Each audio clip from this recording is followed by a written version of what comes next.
Hello friends, എല്ലാവർക്കും നമസ്കാരം. എല്ലാവരും കാത്തിരിക്കുന്ന നിങ്ങളുടെ പുതുപുത്തൻ വിശേഷത്തിലേക്ക് ഏവർക്കും സ്വാഗതം. അപ്പോൾ എല്ലാവർക്കും നല്ലൊരു ദിവസം ആശംസിച്ചുകൊണ്ട് നമ്മൾ കഥ തുടങ്ങുകയാണ്. എന്തെങ്കിലും തെറ്റുകുറ്റങ്ങളൊക്കെ ഉണ്ടെങ്കിൽ ക്ഷമിക്കണം കേട്ടോ. ഇങ്ങനെ ആദ്യമായിട്ടാണ്. അപ്പോൾ എന്തെങ്കിലും തെറ്റുകുറ്റങ്ങളൊക്കെ ഉണ്ടെങ്കിൽ ക്ഷമിക്കണം. അപ്പോൾ നമുക്ക് കഥയിലേക്ക് പോകാം. അങ്ങനെ കഥ തുടങ്ങുമ്പോൾ തന്നെ കാഞ്ചന രാധികമാമി എന്ന് പറഞ്ഞ് രാധിക അന്വേഷിച്ചാണ് നടക്കുകയാണ്. അപ്പോഴേക്കും അയ്യപ്പൻ നായർ വന്നിട്ട് നീ എന്തിനാ ഇങ്ങനെ കിടന്ന് നിലവിളിക്കണേന്ന് ഇങ്ങനെ ചോദിച്ചു കേട്ടോ. അപ്പോൾ രാധികമാമി എവിടെയെങ്കിലും കാണുന്നില്ല. അപ്പോൾ രാധികാമ്മ എവിടെ പോകാനാ, ഇവിടെ തന്നെ കാണും. അപ്പോഴേക്കും നമ്മുടെ രേഖയെ അന്വേഷിക്കാൻ തുടങ്ങി. ഇനി അമ്മ ക്ഷേത്രത്തിൽ പോയതാണോ എന്ന് വിചാരിച്ചുകൊണ്ട് ഇങ്ങനെ അന്വേഷിക്കുകയാണ്. അവരവിടെ ചുറ്റിനും നടന്ന് അന്വേഷിക്കുക. എന്തായാലും വെളുപ്പിന് വരെ ഞാൻ മുറ്റത്തുണ്ടായിരുന്നു, പുറത്തെങ്ങും പോയിട്ടില്ല കേട്ടോ. പുറത്തു പോയിട്ടില്ലെങ്കിൽ പിന്നെ എവിടെ? അകത്തുമില്ല എന്ന് കാഞ്ചന പറയുക. നീ എല്ലായിടത്തും നോക്കിയോ? എല്ലായിടത്തും നോക്കി. ഇനി ഒരു റൂം മാത്രമേ ബാക്കിയുള്ളൂ. അതേത് റൂം എന്ന് അയ്യപ്പനാരി ചോദിച്ചപ്പം ഗീതു പാപ്പയുടെ റൂം. എന്തായാലും കീരിയും പാമ്പും ഒരു റൂമിൽ കിടക്കത്തില്ലല്ലോ എന്ന് നമ്മുടെ കാഞ്ചന ഇങ്ങനെ പറയാം കേട്ടോ. എന്തായാലും നിങ്ങളിങ്ങ് വന്നേ എന്നൊക്കെ പറഞ്ഞ് അയ്യപ്പനായർ ആ ഒരു മുറിയിലേക്ക് അന്വേഷിച്ച് പോകാമെന്ന് കരുതിയിട്ട് പോവാണ് കേട്ടോ. എന്തായാലും ആ റൂമിൽ രാധികമാമി കാണില്ല എന്ന് രേഖ ഉറപ്പിച്ച് പറയാം. അപ്പോൾ രേഖ മോളെ, കുന്തം പോയ കുടത്തിലും തപ്പണം എന്നല്ലേ, നമുക്ക് കുടത്തിലൂടെ ഒന്ന് തപ്പിക്കളയാം എന്നൊക്കെ പറഞ്ഞ് ആ മുറി തുറന്ന് നോക്കുകയാണ് കേട്ടോ. മുറി തുറന്നപ്പോൾ നമ്മുടെ ഗീതു അവിടെ നിൽക്കുകയാണ്. അല്ല, ഈ രാധികാമ്മ എന്നൊക്കെ പറഞ്ഞപ്പോഴേക്കും നമ്മുടെ ഗീതു ഈ രാവിലെ എഴുന്നേറ്റ് കഴിയുമ്പോഴേക്കും ഉള്ള ഒരു പരിപാടിയൊക്കെ ഉണ്ടല്ലോ, കൈയൊക്കെ ഒന്ന് നിവർത്തി പിടിച്ച് ഇങ്ങനെ നിൽക്കുകയാണ് കേട്ടോ. ആ സമയത്ത് നമ്മുടെ രാധികയും ഗീതുവിൻ്റെ പുറകിൽ വന്ന് നിൽക്കുക. അപ്പോഴേക്കും എല്ലാവരും അന്തം വിട്ടുപോയി. അമ്മ എന്നും പറഞ്ഞിട്ട് നമ്മുടെ രേഖ, അല്ല ഇതെന്താ രാധികമാമി നിജന്താനാ എന്നൊക്കെ പറഞ്ഞ് നമ്മുടെ കാഞ്ചന അന്തം വിട്ടിങ്ങനെ നിൽക്കട്ടോ. ഗീതുവാണെ ഒന്നും അറിയാത്ത മട്ടിൽ. പക്ഷേ രേഖ അന്തം വിട്ടുപോയി. ഇവരെ ഒരുമിച്ച് കണ്ടപ്പോൾ അയ്യപ്പൻ നായരും കാഞ്ചനയൊക്കെ അന്തം വിട്ടിങ്ങനെ നിൽക്കുകയാണ്. അപ്പോൾ ഒരു റൂമിൽ ഒരുമിച്ച് കഴിയണമെങ്കിൽ അവർ തമ്മിൽ അടുപ്പത്തിലായി എന്ന് വേണം കരുതാനായിട്ട്. അപ്പോൾ നമ്മുടെ കാഞ്ചന പറഞ്ഞു, ഇത് രാധികമാമിയല്ല, രാധികമാമി ഇവിടെ ഇല്ല, ഇത് നമ്മുടെ തോന്നല. അപ്പോഴേക്കും ഗീതു പറഞ്ഞു, എത്ര നാൾ കൂടിയാ ഒരമ്മയുടെ സ്നേഹവാത്സല്യങ്ങളൊക്കെ അനുഭവിച്ച് സ്വസ്ഥമായിട്ട് കിടന്നുറങ്ങിയത്. അപ്പോഴേക്കും നമ്മുടെ രാധിക പറഞ്ഞു, ഞാൻ ഇന്നലെ രാത്രി ഒരു പോള കണ്ണടച്ചിട്ടില്ല. ഇത് രാധികമ്മയുടെ ശബ്ദമാണ്, പക്ഷേ അവരിങ്കില്ല എന്നും പറഞ്ഞ് കാഞ്ചനയ്ക്കാണ് ശരിക്കും വട്ട്. അപ്പോൾ രേഖ ചോദിച്ചു, അപ്പോൾ നിങ്ങൾ തമ്മിലുള്ള പ്രശ്നമൊക്കെ പറഞ്ഞു തീർത്തോ? ഞങ്ങൾ തമ്മിൽ എന്താ പ്രശ്നം? ഞങ്ങൾ തമ്മിൽ ഒരു പ്രശ്നവും ഇല്ലല്ലോ, അല്ല രാധികാമ്മ എന്നൊക്കെ ചോദിച്ചു നമ്മുടെ ഗീതു. രാധികാമ്മയുടെ മടിയിൽ തല വെച്ചാൽ ഞാൻ കിടന്നുറങ്ങിയത്. രാധികാമ്മ കണ്ണും തള്ളി ഇങ്ങനെ നിൽക്കുക കേട്ടോ. കാഞ്ചനയ്ക്കാണെങ്കിൽ ഇതൊന്നും വിശ്വസിക്കാൻ പറ്റുന്നില്ല. നീ എന്നെ കുടുക്കിയതല്ലേ, എൻ്റെ ഉറക്കം നഷ്ടപ്പെടുത്തിയതിന് നീ അനുഭവിക്കും എന്നൊക്കെ പറഞ്ഞിട്ട് നമ്മുടെ രാധിക. അപ്പം നിങ്ങൾ തമ്മിൽ വഴക്കാ എന്ന് അയ്യപ്പനാരി ചോദിച്ചപ്പോഴേക്കും, വഴക്കോ, ഞങ്ങൾ സംസാരിച്ചിരുന്ന് അമ്മയുടെ മടി വീണ് ഞാൻ എപ്പോഴോ ഉറങ്ങിപ്പോയി എന്ന് ഗീതു പറഞ്ഞു കേട്ടോ. അപ്പോഴേക്കും പ്രിയ അങ്ങോട്ടേക്ക് വന്നു. എന്താ ഇവിടെ പ്രശ്നം എന്നൊക്കെ ചോദിച്ചുകൊണ്ട്. നോക്ക് ഗീതു മോളെ, ഇവിടെ ഒരു അത്ഭുതം സംഭവിച്ചിരിക്കുന്നു. രാധികാമ്മയും ഗീതുവും എല്ലാ വഴക്കുകളും അവസാനിപ്പിച്ച് ഗീതുവിൻ്റെ മുറിയിൽ ഒരുമിച്ച് കെട്ടിപ്പിടിച്ച കിടന്നുറങ്ങിയത്. ഇതൊക്കെ കേട്ട് പ്രിയ അന്തം വിട്ട് നിൽക്കുക. സത്യമാണോ അമ്മേ? അപ്പോഴേക്കും രാധിക ദേഷ്യത്തോടെ ഇങ്ങനെ ഗീതുവിനെ നോക്കുന്നുണ്ട് കേട്ടോ. ഗീതുവാണെങ്കിൽ വിളിച്ച് പിടിച്ചുകൊണ്ട് നിൽപ്പുണ്ട്. നമ്മുടെ കാഞ്ചനയ്ക്കാണ് ഇതൊക്കെ തൻ്റെ തോന്നലാണെന്നൊരു തോന്നലാണ്. രാധിക ഒന്നും മിണ്ടുന്നില്ല, കൈയും കിട്ടി ഇങ്ങനെ നിൽക്കുക കേട്ടോ. രാധിക ഇങ്ങനെ കാഞ്ചനയെ നോക്കിക്കഴിഞ്ഞപ്പോഴേക്കും കാഞ്ചനയ്ക്ക് പേടിയാവുന്നുണ്ട്. രാധികയുടെ ചിരിയൊക്കെ കണ്ടു കഴിഞ്ഞപ്പോഴേക്കും നമ്മുടെ കാഞ്ചനയുടെ മേത്താണോ നാഗവല്ലി എന്നൊക്കെ രാധിക മാമിക്ക് കാഞ്ചനയ്ക്ക് തോന്നുവാണ് കേട്ടോ. എന്തായാലും ചിരിച്ചു കഴിഞ്ഞപ്പോഴേക്കും മനസ്സിലായി അവിടെ ഒരാളുണ്ടെന്ന് നമ്മുടെ കാഞ്ചനയ്ക്ക് മനസ്സിലായി. എല്ലാവരും കൂടെ രാവിലെ എന്തിനാ ഇവിടെ കൂടി നിൽക്കണത്?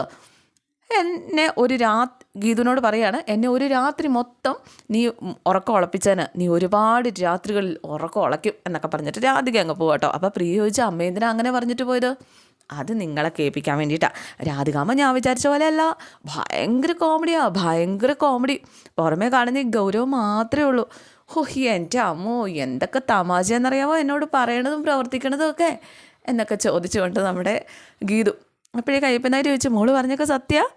പിന്നെ എനിക്കങ്ങോട്ട് വിശ്വസിക്കാനേ പറ്റുന്നില്ല എന്ന് ഇങ്ങനെ പ്രിയയും പറയുകയാണ്. അപ്പോഴേക്കും കാഞ്ചന പറഞ്ഞു, വിശ്വസിക്കരുത്, ഇതൊക്കെ കനവ്, രാധികമാമിയുടെ താമസിച്ചിട്ടുമില്ല വന്നിട്ടുമില്ല. അപ്പോൾ രേഖ ചോദിച്ചു, അപ്പോൾ ഇവിടുന്ന് പോയതോ? അത് രാധികമാമി അല്ലേ എന്നും പറഞ്ഞിട്ട് നമ്മുടെ കാഞ്ചന. അപ്പോഴേക്കും നമ്മുടെ ഗീതു പറഞ്ഞു, എൻ്റെ മാനസിക നില തെറ്റി എന്ന് പറഞ്ഞിട്ട് കാഞ്ചനക്കട മാനസിക നിലയാണ് തെറ്റിയെന്നാണ് തോന്നണത്. കാഞ്ചന നിന്ന് തലയൊറിയുന്നുമുണ്ട്. അപ്പോൾ പ്രിയ ചോദിച്ചു, അല്ല ഗീതു ചേച്ചി, ശരിക്കും അമ്മ ഗീതു ചേച്ചിയായിട്ട് കോംപ്രമൈസ് ആയോ? ഇനി ഞാൻ എന്തിനാ പറയണേ? ഇനി ഞാനത് പറയേണ്ട കാര്യമുണ്ടോ? ഞങ്ങൾ തമ്മിൽ കൂട്ടുകൂടിയെന്ന് ഇവിടെ ആരെ അറിയിക്കേണ്ടെന്നും പുറമേ ശത്രുക്കളെ പോലെ പെരുമാറിയാൽ മതിയെന്നും പറഞ്ഞു. നിങ്ങളായിട്ട് ഇനിയിപ്പോൾ ആരോടും പറയാൻ നിൽക്കണ്ട കേട്ടോ എന്ന് ഗീതുവിൻ്റെ പറച്ചിൽ കേട്ടിട്ട് പ്രിയയ്ക്കും ഒന്നും കത്തിയില്ല കേട്ടോ. പിന്നെ വേറൊരു കാര്യം കൂടി എന്നോട് പറഞ്ഞു കേട്ടോ, കണ്ണേട്ടനെ കൊണ്ട് ഡിവോഴ്സ് പെറ്റീഷൻ പിൻവലിപ്പിക്കാമെന്ന്. ഗീതു ഇത് പറഞ്ഞു കേട്ടപ്പോഴേക്കും പ്രിയയ്ക്ക് ഒത്തിരി സന്തോഷമായി. അപ്പോഴേക്കും അയ്യപ്പനെ ചോദിച്ചു, രാധിക അമ്മ അങ്ങനെ പറഞ്ഞോ? ആ, എല്ലാം കോംപ്രമൈസ് ആയി എൻ്റെ അയ്യപ്പേട്ടാ. ആയിനേ, ദേ ഇനി ഇവിടെ ഒരു പ്രശ്നവും ഇല്ല. നീ അച്ഛനെ അമ്മേനെ വിനോദിനെയൊക്കെ കൂടി വീട്ടിലേക്ക് പൊക്കോ എന്ന് പ്രിയയോട് പറയുകയാണ് ഗീതു. അപ്പോഴേക്കും അയ്യപ്പൻ നായർ പറഞ്ഞു, ഭദ്രനെ വിലാസിന് വെളുപ്പിന് തന്നെ പോയി. അവർക്ക് തലയ്ക്ക് എന്തോ കുഴപ്പമുണ്ട് എന്ന് കാഞ്ചന. സത്യം, ഭദ്രമാമ എന്നോട് പറയുക എന്നെ അങ്ങോട്ട് ജോലിക്കാരിയായിട്ട് ചെല്ലാൻ നല്ല ശമ്പളം തരാമെന്ന്. ഞാനേ ആട്ടിവിട്ടു എന്നൊക്കെ പറഞ്ഞ് നമ്മുടെ കാഞ്ചന. അപ്പോൾ ഭദ്രൻ്റെ കയ്യിൽ പൈസ ഉണ്ടല്ലോ, 50 ലക്ഷം ഉണ്ടല്ലോ. എന്നോട് പറഞ്ഞത് എത്ര രൂപ ശമ്പളമാണെന്ന് അറിയാവോ? 50,000 രൂപ തരാമെന്നാണ് പറഞ്ഞ് എന്നൊക്കെ പറഞ്ഞിട്ട് കാഞ്ചന. അപ്പോഴേക്കും അയ്യപ്പൻ നായരൊക്കെ ഇതെന്തായാലും ഭദ്രൻ്റെ വട്ടായി എന്ന് തന്നെ അവരൊക്കെ വിചാരിച്ചു കേട്ടോ.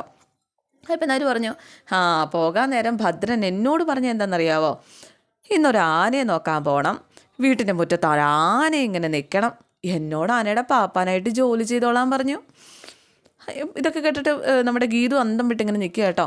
അല്ല, അതിന് മാത്രം പണം അവർക്ക് ഇടുന്നു കിട്ടി എന്നൊക്കെ നമ്മുടെ രേഖ ഇങ്ങനെ ചോദിക്കുക. അപ്പോൾ ഗീതുവിൻ്റെ ആലോചനയും അതുതന്നെയാണ്, അതിന് മാത്രം പണം അവർക്ക് എവിടെ നിന്ന് കിട്ടി, അതിന് മാത്രം പണം കിട്ടാൻ എന്താ വഴി? അപ്പോൾ ഗീതു ഇങ്ങനെ രാത്രി നടന്ന സംഭവങ്ങളൊക്കെ ഇങ്ങനെ ആലോചിക്കുന്നുണ്ട്. എന്തോ ഒരു പേപ്പറും കൊണ്ട് നടന്നതും ഒപ്പിടിപ്പിക്കാൻ പറഞ്ഞതും അവളുടെ മനസ്സിലേക്ക് ഒപ്പിടാൻ തുടങ്ങിയപ്പോൾ ഗുലുമാൽ എന്ന പാട്ട് കേട്ടതും അങ്ങനെ ഓരോ കാര്യങ്ങളൊക്കെ ഗീതുവിൻ്റെ ഓർമ്മയിലേക്ക് ഇങ്ങനെ വരുവാണ് കേട്ടോ. അപ്പോൾ ഗീതുവിന് കാര്യം മനസ്സിലായിട്ടുണ്ട്. പക്ഷേ ഇതെങ്ങനെ താൻ ഒപ്പിട്ടോ എന്നൊരു സംശയം ഗീതുവിന് ഇല്ലാതില്ല. ഗീതു അന്താളിച്ചിങ്ങനെ നിൽക്കുകയാണ് കേട്ടോ. അപ്പോൾ പ്രിയ പറഞ്ഞു, എന്തായാലും അച്ഛനും അമ്മയും ഇവിടെ എന്തോ ഒപ്പിച്ചിട്ടാണ് പോയത്, അതെന്താണെന്ന് അറിയണം. അപ്പോൾ ഞാനിപ്പോൾ വീട്ടിലേക്ക് പോവുകയെന്ന് പ്രിയ പറഞ്ഞപ്പോഴേക്കും ഗീതു പറഞ്ഞു, അങ്ങനെയാണെങ്കിൽ ഞാനും വരുവാണ്, എനിക്കും അറിയണം എന്താ അവർ മറക്കണേന്ന്. എന്നപ്പോൾ പ്രിയ പറഞ്ഞു, എന്നാൽ റെഡിയായിക്കോ, നമുക്ക് ഒരുമിച്ച് പോകാം, വിനോദമുണ്ടല്ലോ, കാർ എടുത്തിട്ട് പോകാം. അപ്പം നിങ്ങൾ റെഡിയായി പൊക്കോ, ഞാൻ പുറകെ വന്നോളാം, എനിക്ക് മറ്റൊരിടത്ത് കൂടി പോകാനുണ്ട്, അപ്പം ഞാൻ പുറകെ വന്നോളാം എന്നിങ്ങനെ പറയാം കേട്ടോ. അങ്ങനെ ഗീതുവും പോയി, എല്ലാവരും പോയിട്ടോ. അപ്പോൾ ഗീതു അതൊക്കെ കഴിഞ്ഞിട്ട് പിന്നെ കാണിക്കുന്നത് നമ്മുടെ ഗോവിന്ദ് ഇങ്ങനെ എന്തൊക്കെയോ ആലോചിച്ചുകൊണ്ട് ഇങ്ങനെ ഇരിക്കുകയാണ്. അപ്പോൾ ഗീതു അങ്ങോട്ടേക്ക് ചെല്ലാം. അപ്പോൾ ഗീതുവിനൊരു മടി ചെല്ലാനായിട്ട്. ഇന്നലെ നടന്ന കാര്യങ്ങളൊക്കെ ഗീതു വള്ളി പുള്ളി തെറ്റാതെ ഓർക്കുന്നുണ്ട്. ഗീതുവിനൊരു ചമ്മലും ഇല്ലാതില്ല കേട്ടോ. ഇന്നലെ എന്താ നടന്നതെന്ന് മൊത്തമായിട്ടൊരെത്തും പിടിയും കിട്ടുന്നില്ല. ഗോവിന്ദ് സാർ ഇനി അതിനെക്കുറിച്ച് ചോദിച്ചാൽ എന്ത് മറുപടി പറയും? കാണാതെ മുങ്ങളാ നല്ലത് എന്നും പറഞ്ഞിട്ട് ഗോവിന്ദിൻ്റെ മുന്നിലേക്ക് പോകാതെ അവൾ പതുക്കെ പോകാനായിട്ട് തുടങ്ങുകയാണ്. എവിടെ നമ്മുടെ ഗോവിന്ദ് വിടുവോ ഗീതു എന്നും പറഞ്ഞിട്ടൊരു പേടി. അയ്യോ, ഇന്നലത്തെ കാര്യം ചോദിക്കാൻ തന്നെയുള്ള വരവാ, എൻ്റെ ഭഗവാനെ, ഇനിയിപ്പോൾ എന്താ ചെയ്യുക എന്നും പറഞ്ഞ് നമ്മുടെ ഗീതു അവിടെ ഇങ്ങനെ നിൽക്കുകയാണ്. അപ്പോഴേക്കും ഗോവിന്ദ് എഴുന്നേറ്റ് വന്നു. ഇവളങ്ങോട്ട് ചെല്ലലെന്ന് ഗോവിന്ദനെ അറിയാം. അതെ, അവർണികയും കിഷോറും ഇന്ന് ജോയിൻ ചെയ്യും. അവർ രണ്ടുപേരും AGMൻ്റെ കോർപ്പറേറ്റ് ഓഫീസിലാണ് ജോയിൻ ചെയ്യുന്നത്. ഇത് കേട്ട് കഴിഞ്ഞപ്പോഴേക്കും ഗീതു അന്തം വിട്ടിങ്ങനെ നിൽക്കുക. നമ്മുടെ അടുത്താണ് അവരുടെ സോഫ്റ്റ്വെയർ ഡിപ്പാർട്ട്മെൻറ്റ്, അവരുടെ സകല സ്റ്റാഫും ഒക്കെ ഇനിയിപ്പോൾ നമ്മുടെ അടുത്താണ്. അപ്പോഴേക്കും ഗീതി ചോദിച്ചു, ഇതിപ്പോഴേക്ക് എന്തിനാണ് എന്നോട് പറയണത്?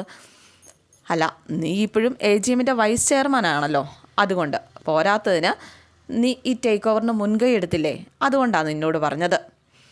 അല്ല, മുൻകൈ എന്ന് പറഞ്ഞിട്ടുണ്ടെങ്കിൽ അതിന് വേണ്ട നീക്കങ്ങൾ നടത്തിയത് നീ അല്ലേ എന്ന് കിഷോർ ഇങ്ങനെ ഗീതുവിനോട് ചോദിക്കുക. അല്ല, ആ വാക്കുകളിൽ എന്താ ഒരു മുള്ളൊളിപ്പിച്ച് വെച്ചിരിക്കണത്?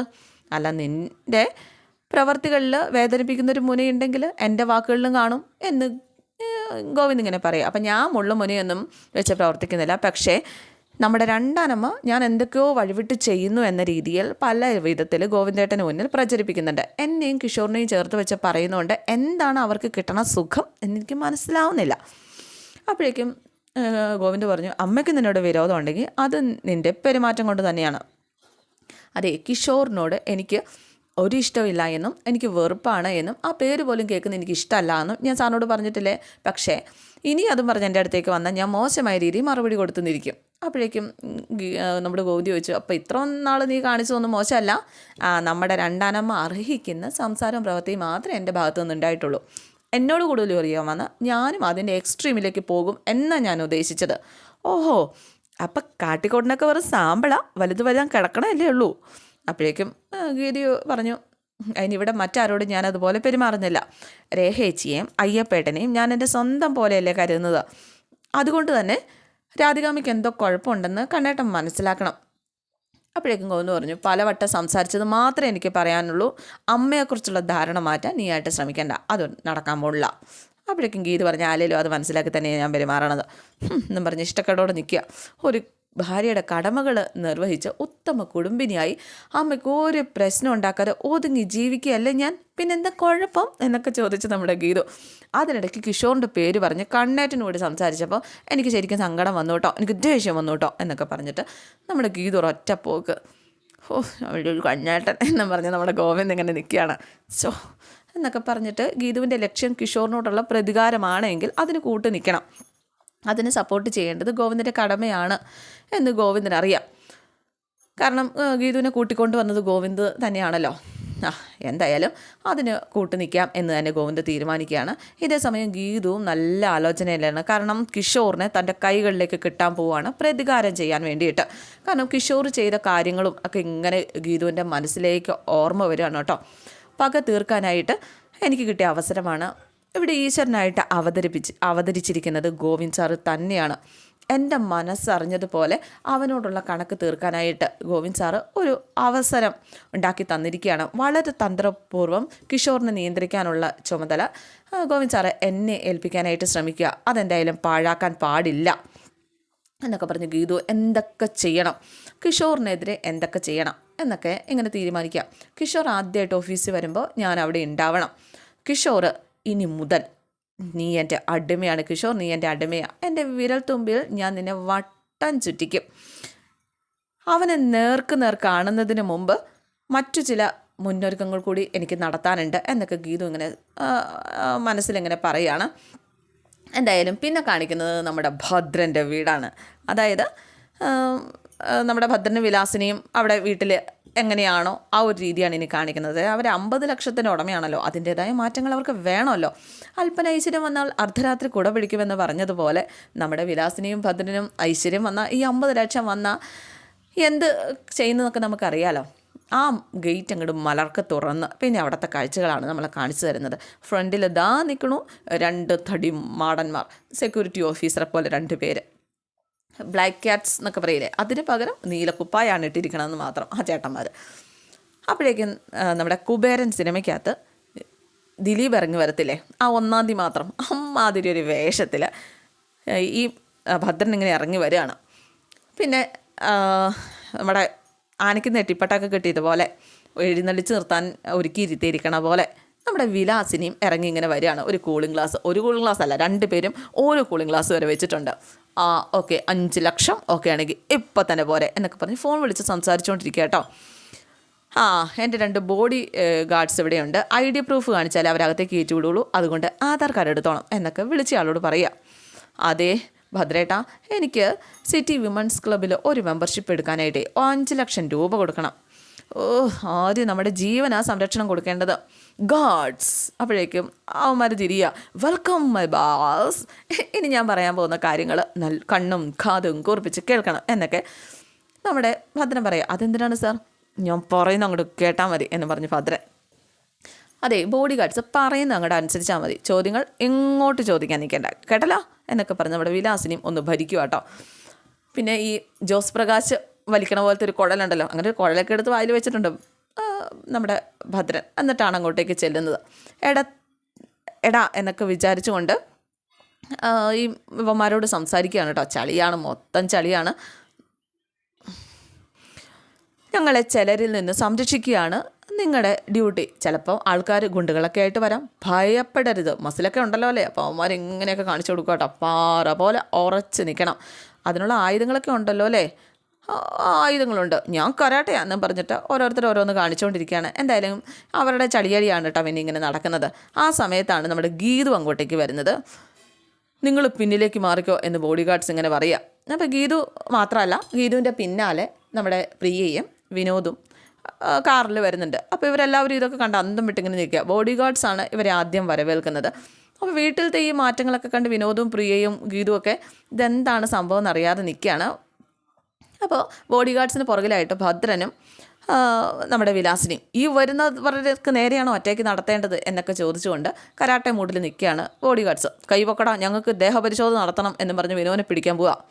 എൻ്റെ വീട്ടിൽ എന്നെ ദേഹപരിശോധന നടത്താം, നിങ്ങളൊക്കെ ആരാ എന്നൊക്കെ ചോദിച്ചുകൊണ്ട് നമ്മുടെ വിനോദ് അവരെ തട്ടിമാറ്റി വിടുക. അപ്പോൾ എന്തൊക്കെ കോപ്രായങ്ങളായി കാണിച്ചു കൂട്ടണത് എന്ന് ഗീതു. അപ്പോൾ അച്ഛന് വധഭീഷണിയുണ്ട്, അതുകൊണ്ടല്ലേ ഈ സെക്യൂരിറ്റി. അപ്പോൾ ഇതിനൊക്കെ എവിടുന്നാണ് നിങ്ങളുടെ ഈ പണമാണോ? ജീവനല്ലേ പ്രധാനം എന്ന് വിലാസിനി. എൻ്റെ ജീവൻ ഞാൻ തന്നെ സംരക്ഷിക്കണ്ടേ എന്നൊക്കെ ചോദിച്ചു കഴിഞ്ഞപ്പോഴേക്കും അകത്തുനിന്നൊരു വേലക്കാരി ജ്യൂസൊക്കെ ആയിട്ട് വരികയാണ് കേട്ടോ.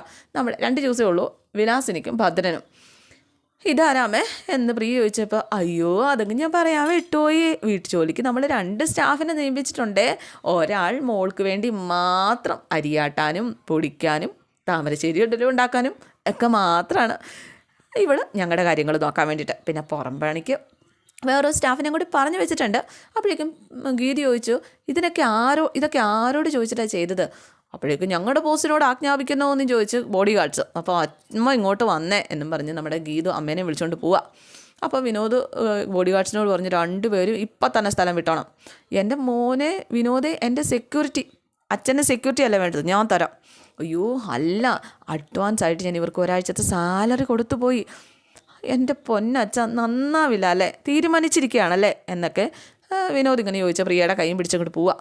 അപ്പോൾ ആദ്യം പോയതാണോ പ്രബല എന്നൊക്കെ ചോദിച്ചപ്പം യഥാർത്ഥ പ്രബലയേക്കാൾ മുറ്റാണ് ആദ്യം പോയ പ്രബല. നമ്മുടെ ഗീതുവിനെക്കുറിച്ചാണ് പറയുന്നത്. അപ്പോൾ ജ്യൂസ് വേണ്ടേ എന്നും ചോദിച്ച് വേലക്കാർ ജ്യൂസുമായിട്ട് ഇങ്ങനെ നിൽക്കുക.